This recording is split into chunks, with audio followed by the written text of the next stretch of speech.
और वहीं नए साल के आने से पहले वैष्णो देवी धाम श्रद्धालुओं से गुलजार है। कटरा में रोजाना 25,000 से 30,000 श्रद्धालु पहुंच रहे हैं, जिसके चलते यहां पर उत्सव जैसा माहौल है। श्रद्धालु टोलियां बनाकर परिवार और दूसरों के साथ जय माता दी का जयघोष कर लगातार भवन की ओर रुख कर रहे हैं। माता के दरबार में उमड़ने वाले श्रद्धालुओं की भारी भीड़ को देखते हुए सुरक्षा व्यवस्था को सख्त कर दिया गया है।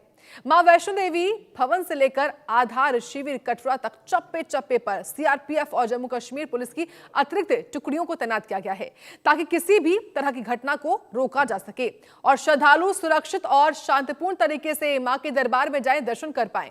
प्रशासन को अनुमान है कि 31 दिसंबर और 1 जनवरी के दौरान श्रद्धालुओं की संख्या सामान्य दिनों की तुलना में कई गुना बढ़ सकती है।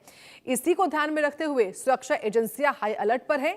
भवन मार्ग, अर्धकुंवारी, सांझी छत, भैरव घाटी, ताराकोट मार्ग समेत सभी संवेदनशील स्थानों पर सुरक्षा घेरा मजबूत किया गया है। पैदल मार्ग के अलावा बैटरी कार, हेलीकॉप्टर सेवा स्थल और यात्री निवास परिसरों पर भी कड़ी निगरानी रखी जा रही है। कटरा शहर में भी सुरक्षा व्यवस्था को और मजबूत किया गया है। Railway station, bus stand, parking स्थल, होटल, लंगर स्थल और बाजार क्षेत्रों में अतिरिक्त पुलिस बल को भी तैनात किया गया है। जगह जगह नाकाबंदी और वाहन जांच की जा रही है। संदिग्ध गतिविधियों पर नजर रखने के लिए सादी वर्दी में भी पुलिसकर्मी तैनात किए गए हैं। इसके अलावा आधुनिक तकनीक का इस्तेमाल करते हुए कैमरे, ड्रोन और कंट्रोल रूम के माध्यम से 24 घंटे निगरानी की जा रही है। तो वैष्णो देवी धाम पर भक्तों की भीड़ है और उसी भीड़ को देखते हुए इंतजाम भी किए गए हैं। तो वहीं माता वैष्णो देवी श्राइन बोर्ड के सीईओ सचिन वैश्य ने क्या कुछ कहा इंतजामों को लेकर, एक बार वो सुन लेते हैं। सुरक्षा के चाक चौबंद इंतजाम किए गए हैं। दूसरा, किसी भी यात्री को परेशानी न आए। गुफा में बढ़िया से दर्शन हो। ऊपर जिनका रूम वगैरह है या और भी सुविधाएं उनको लेनी है, तो उसके लिए कोई दिक्कत ना आए। तो इसके लिए हमने जो मैन पावर है वो एक्स्ट्रा किया हुआ है। साथ ही साथ जो सुविधाएं हैं वो ऑनलाइन बढ़ाई गई हैं, ताकि किसी के भरोसे में रहे। दूसरा चीज़ की जो हमारे स्टाफ कर्मचारी हैं उनको काफ़ी अच्छे से ट्रेनिंग दी गई है कि वो यात्रियों को मदद करें। उनको किसी प्रकार की भी समस्या है तो उसको तुरंत एड्रेस करें और उसका निदान भी करें।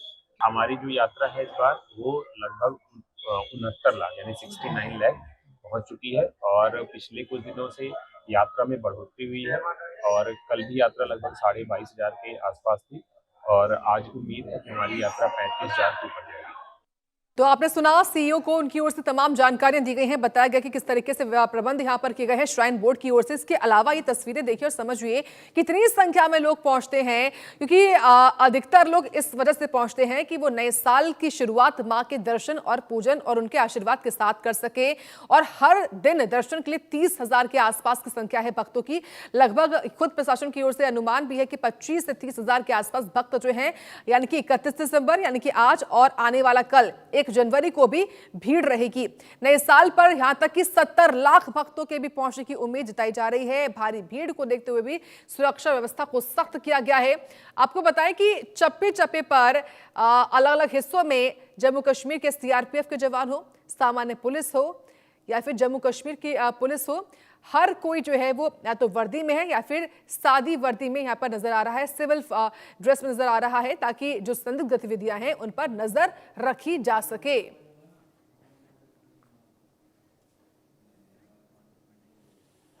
कल की धाम के पीठाधीश्वर प्रमोद कृष्णम ने पीएम मोदी पर क्या बोला है, पूरा इंटरव्यू आज दोपहर 12 बजे। कांग्रेस के मंथन में जो जहर निकला